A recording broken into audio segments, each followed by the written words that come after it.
On the day of my 29th birthday, I lost my family. It was also the day I saved our company. The moment I signed that executive order with trembling hands changed everything, especially the look my sister Brooke gave me. Since I was a kid, I was taught that business and family don't mix, but no one prepared me for what would happen when these two worlds collided. Brooke was always the star of the Parker family, the darling of our parents, while I spent hours in the office learning every little detail of our boutique hotel chain. While she shined on social media with posed pictures in our presidential suites, I was burning the midnight oil with financial spreadsheets. The contrast between us was stark. I lived for the business and she lived off it. But that October night, everything changed. Subscribe to the channel and leave your like to get access to more stories like this. During a routine meeting with Connor, our new financial consultant, I noticed something odd in the spreadsheets. Numbers that didn't add up, inexplicable expenses, suspicious transfers. At first, I thought it was just an accounting error, but the more we looked into it, the more evidence we found. "Rachel, you gotta see this." Connor called me into his office on a rainy afternoon. On the computer screen were hundreds of receipts for personal expenses. Designer handbags, international trips, lavish parties, all in the company's name, all approved by our parents, all meant for Brooke. My stomach dropped when I saw the amounts. Millions had been siphoned off over the years to support my sister's lifestyle. And the worst part wasn't just the spending, but her social media posts bragging about every purchase as if they were the results of her hard work as a digital influencer. Connor and I spent weeks documenting every irregularity. Some nights, we stayed late in the office, connecting the dots and uncovering a pattern of behavior that went way beyond family favoritism. It was a full-blown bleeding of the company's resources. "Your parents need to know about this," Connor kept insisting, but I knew it wouldn't be that simple. Every new document we found showed they weren't just turning a blind eye, they were enabling it. Their signatures were on everything, approving every ridiculous expense for Brooke, while our employees barely got raises. With every discovery, the weight of responsibility grew heavier on my shoulders. It wasn't just about the money, it was about integrity, fairness, and the future of hundreds of employees who depended on the company's financial health. It was on a Wednesday that my world really fell apart. My mother called asking me to come to an urgent family meeting. "It's about the house," she said, using that tone she always had when she wanted to convince me of something. I arrived at my parents' mansion expecting yet another one of those typical business disputes. I found Brooke sitting on the velvet sofa, scrolling on her phone like it was just another routine meeting. My father was standing by the fireplace holding some papers. "Sweetie, we need to discuss something important," my mother began, sitting next to Brooke. "Your sister is ramping up her social media presence and needs a better space to create content. We thought your house would be perfect for her." I was stunned. The house I bought with my own money, after years of hard work and saving. The place I renovated with so much care. My retreat after long days at the office. "You work so hard," my father continued. "That space barely gets used. Brooke needs a more sophisticated environment for her recordings. It's for the good of the company, honey. Her social media reach is key to our image." Brooke finally looked up from her phone. "It's gonna be awesome, Rach. I've got thousands of ideas for the closet upstairs. Can I move in this weekend?" I felt my blood boil. Years of favoritism, years of inequality, and now they wanted my house, the place I earned with my own effort. "I've already drawn up the transfer documents," my father said, as he stepped closer with the papers. "It's just a formality. You understand it's for the greater good, right?" In that moment, something inside me snapped. It wasn't just about the house. It was about the whole crooked system we'd built. While I was busting my ass building something solid, they were treating the company like a personal bank to fund Brooke's whims. I left the mansion without saying a word, ignoring my mom's calls. In the car, the tears finally came, but along with them came the realization. It was time to act. Over the next week, I locked myself in the office with Connor to develop a meticulous plan. As the majority shareholder, I had the power to make significant changes, but I needed to be strategic. Every move had to be calculated, every document had to be spotless. "We need to do this during your birthday party," Connor suggested, spreading documents across my desk. "Everyone will be there, including the board. It's the perfect time to expose everything." We organized every detail, the financial reports, bank statements, receipts, all digitized and laid out in a presentation that would leave no doubt. Connor even prepared a detailed analysis of how Brooke's spending was hurting the company's cash flow. "You sure about this?" he asked, watching me review the documents for what felt like the 100th time. "Your family isn't going to forgive you easily." I looked at the photo on my desk, taken at the opening of our first hotel. We were all smiles back then, one united family building a dream, but that dream had turned into a nightmare of perks and abuses. I spent hours rehearsing my speech, anticipating every possible reaction. I knew my mom would try to pull on my heartstrings, my dad would lean on his patriarchal authority, and Brooke would probably break down in tears. I had to be prepared for everything. On the eve of the party, I did one last review of the company bylaws. As CEO and majority shareholder, I had the legal backing to implement the necessary changes. I set up a series of documents: new corporate governance policies, spending guidelines, codes of conduct. "Tomorrow, everything changes," I told Connor as we finished the final touches. He held my hand for a moment, a silent gesture of support that meant more than any words ever could. That night, I couldn't sleep. I kept staring at the ceiling, mentally going over every step of the plan. It wasn't just about exposing the irregularities. It was about transforming our company into something we could all be proud of, something based on merit and professionalism, not family ties. The sun came up, and with it the certainty that there was no turning back. In a few hours, I would face the toughest moment of my life. The party was in full swing in the main hall of our most luxurious hotel. Soft music, champagne flowing, fake smiles, and shallow conversations. Brooke, as always, was the center of attention, posing for photos in her new dress, probably yet another company expense. I waited until all the important guests had arrived. The board, our top investors, managers from every unit. Connor gave the discreet signal we'd agreed on, confirming that the presentation was ready. "I'd like to make an announcement." My voice echoed through the microphone, causing the music to stop. All eyes turned to me. "As part of my birthday celebrations, I have some news about the future of Parker Hotels." My father smiled, probably thinking I would finally cave about the house. My mom moved closer to Brooke, their hands intertwined in a show of unity that was about to be shattered. "In the past few months, we've conducted a full financial audit," I continued as the first spreadsheets appeared on the big screen. "And we've uncovered some irregularities that need to be addressed immediately." My dad's smile faltered. I saw Brooke tighten her mom's arm. "In the past 3 years, over $5 million were diverted from the company for personal expenses." The numbers flashed in sequence on the screen. Trips, clothes, parties, gifts, all recorded as marketing expenses or client relations. The silence was deafening. I kept going, slide after slide, exposing every irregularity, every abuse. Brooke's social media photos appeared side by side with the company expense receipts. "Rachel, this is ridiculous!" My dad tried to interrupt, his voice shaking with anger. "You're shaming our family." "No, Dad. You shamed everything we built when you turned our company into a personal piggy bank for Brooke." My sister started to cry, but this time her tears wouldn't change anything. "How can you do this to me? I'm your sister. Exactly because you're my sister, this has to stop. You need to grow up, Brooke. All of us do." I grabbed the folder Connor had handed me. "As the majority shareholder and CEO, I'm implementing new corporate governance policies effective immediately. All expenses will need board approval. There will be no more special privileges or disguised personal spending." "You can't do that," my mom shouted. "I can, and I am. And one more thing." I took a deep breath. "The house is mine. It's not for sale or transfer. Ever." The chaos that followed was overwhelming. Shouts, accusations, tears. Some guests started leaving quietly, while others watched the family drama unfold in shock. Connor came up, ready to present more documents if needed, but it wasn't necessary. The damage was done. The truth was out. "This company isn't a playground," I concluded. "It's the work and dream of hundreds of employees who depend on us to do what's right. From today on, we're a professional company, not a family drama."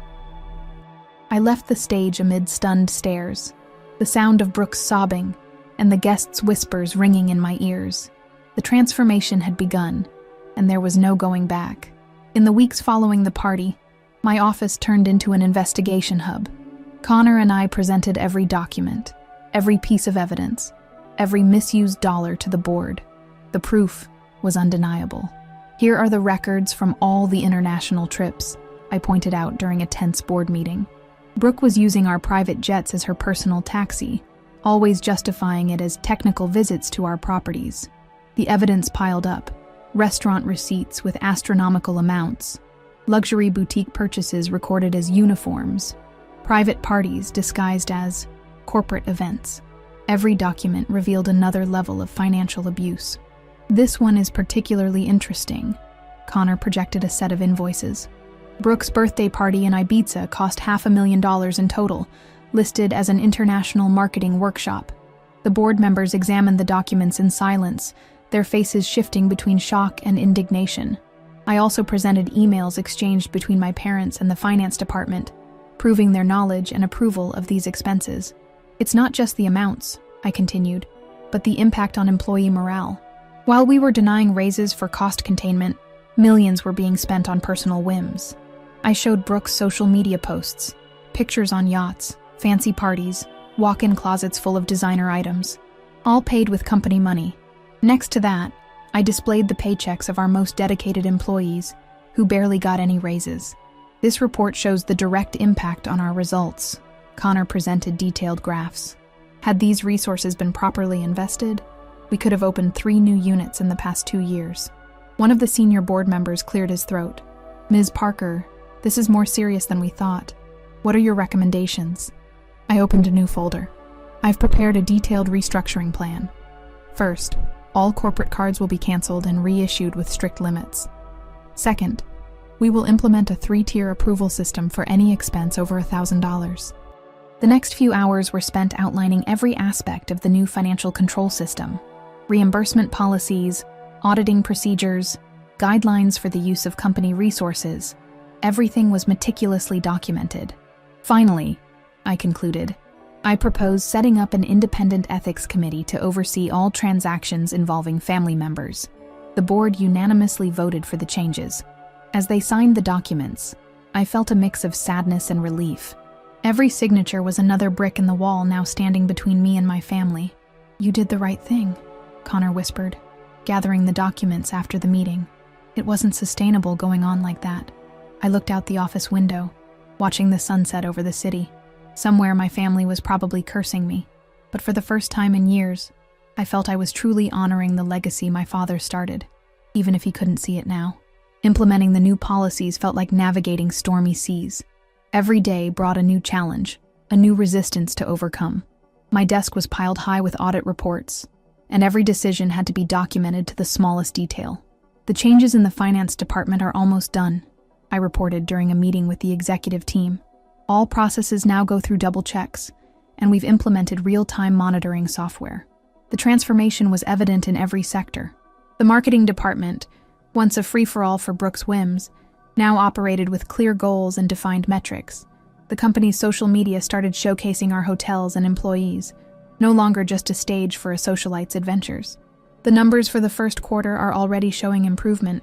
Connor presented the preliminary results. Cutting out the extra spending allowed us to invest in training and infrastructure.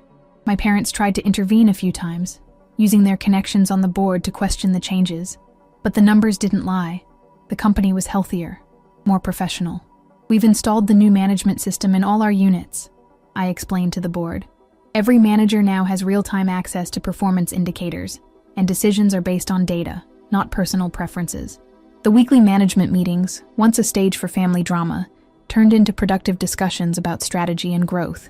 Employees who had been too scared to express their ideas began to participate actively. The talent development program has already identified 20 employees with leadership potential, I proudly presented. People who've been here for years, but never had the chance to grow. One of the most significant changes was in the promotion process. We set up clear criteria based on performance and competence. The nepotism that once dominated decisions gave way to a fair evaluation system. We need to talk about expansion, I proposed during a strategic meeting. With the savings from our new management, we can resume those growth plans that were on hold. Every week, I saw the company transforming. The hallways that were once filled with gossip about our family scandals now buzzed with discussions about projects and innovations. Guest satisfaction is up 30%, Connor showed the graphs. When we invest in what really matters, The results speak for themselves. We set up a direct communication channel for employees where they could share suggestions and concerns without fear of retribution. Transparency became our hallmark. This is just the beginning, I asserted during a video conference with all the managers. Our goal is to be a benchmark in hotel management, not just another family business. The changes were deep and sometimes painful. Some longtime employees, used to the old system of favors, resisted and left. But for every person who left, we saw 3 new talents emerging. "You built something remarkable here," one of the board members commented after a results presentation. "You turned a problematic family business into a truly respectable professional organization." I looked out the window of my office, watching the hotel buzz with life. Smiling employees, satisfied guests, an operation running free of drama or favoritism. This was how things were always meant to be. The first few months after the changes were tense. Sunday lunches at my parents' house, once a sacred tradition, completely stopped. Messages in the family group went unanswered, and the hallways at the company filled with an awkward silence whenever we crossed paths. Brooke was the one who resisted the new reality the most. Her social media posts swung between angry indirect messages and emotional pleas for family unity. When her corporate card was canceled, she came to my office in tears. "How am I supposed to keep up my lifestyle?" she asked, her makeup smeared. "My followers expect luxury content. You're ruining my career." "You can build your own career, Brooke," I replied calmly. "We no longer have to pretend that your extravagance is some kind of marketing strategy." My mom tried to set up a family intervention, calling in uncles and cousins to convince me to back down. The dinner turned into a court session where every family member had an opinion on how I was destroying the family harmony. "You all don't get it," I explained, exhausted. "I'm not destroying the family. I'm saving the company that supports all of us." The weeks dragged on. My dad, who used to be a constant presence in the office, now only showed up for mandatory board meetings. His silence weighed more than any words. During this period, Connor became my safe haven. "They'll understand eventually," he would say, supporting me through the toughest moments. Change takes time. Slowly, we started to see signs of adaptation. Surprisingly, Brooke was the first to show some change. After several weeks without access to company resources, she began exploring legitimate partnerships with other brands. "I need to learn about contracts and negotiations," she told me one day hesitantly. "Could you teach me?" My parents took even longer to accept it. Family meetings were still tense, but gradually, resentment began to give way to a reluctant curiosity about the positive changes in the company. "The numbers don't lie," my dad admitted during a board meeting while looking at quarterly results. Maybe you're right about some things." Adaptation among the employees was gradual too. Some, used to the old system of favors, resisted the new policies. Others, however, thrived under the meritocracy we just introduced. "For the first time, I feel truly valued here," a manager confessed during a performance review. Before, it seemed like only the family mattered. The most profound changes, though, happened in our personal relationships. Little by little, we were learning how to be a family without mixing it with business. It was a delicate process, like rebuilding a bridge while you're still walking on it. "Maybe we can try that Sunday lunch again," my mom suggested after 3 months. Just family, no work talk. It was a start, a small step toward a new type of relationship, more mature and honest. This period of adjustment was teaching us that sometimes you need clear boundaries to protect what really matters. The most surprising transformation was Brooke's. 6 months after the changes, she had completely reinvented herself. Instead of posts about luxury and show-offs, she began sharing her journey of learning about business. "You know, Rachel," she told me over breakfast, "I never realized how empty that life of appearances was. Now that I'm really working, I understand what you were trying to tell me." The company also blossomed under the new management model. Our occupancy rates hit record highs, and employee satisfaction had never been better. We opened 2 new units, this time with meticulous planning and responsible investments. "Your sister asked to join the trainee program," Connor informed me, sounding surprised. "She said she wants to start from the bottom and understand every aspect of the business." Seeing Brooke come into the office early, participate in meetings with detailed notes, and ask relevant questions was like meeting a completely different person.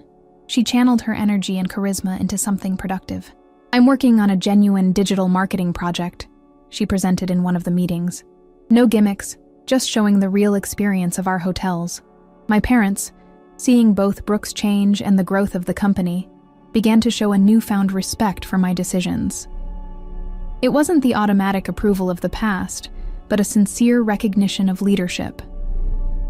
"You did what I never had the courage to do," my dad admitted during dinner. "You transformed our family business into a truly professional company." The transformation wasn't just in the numbers or policies, but in the company culture. We created an environment where merit was valued, where ideas were heard regardless of who pitched them. "It's amazing how much we've changed," Brooke commented during a board meeting, now holding a position she earned on her own. "We're not just a family trying to run a hotel. We're professionals building something meaningful." Subscribe to the channel and leave your like to get access to more stories like this. Today, looking out the window of my office, I reflect on the journey of the past few months. The toughest decision of my life ended up being the most transformative for all of us. Our company is no longer just a family business. It's a respected professional organization in the market. Parker Hotels are known for excellent management, not for backstage dramas. Brooke found her true calling. Her latest presentation to the board on digital strategies showcased a mature and competent professional. Watching her grow fills me with pride, not just as the older sister, but as a leader who recognizes genuine talent. My parents finally understood that family love doesn't mean letting destructive behavior slide. Our Sunday lunches came back, but now with deeper, more meaningful conversations. We set healthy boundaries between family and business. Connor, who started as a financial consultant and became my partner in life and business, helped me see that sometimes you have to break the mold to build something better. That confrontation night at my birthday party seems so far away now. What looked like the end of our family turned into the beginning of something stronger and truer. I learned that leadership isn't just about making tough decisions, but having the courage to face the consequences of those decisions. Sometimes true love means saying no, setting boundaries, and letting people grow through their own challenges. Our story is proof that transformation is possible when we choose integrity over comfort, truth over appearances, and growth over stagnation. Subscribe to the channel and leave your like to get access to more stories like this.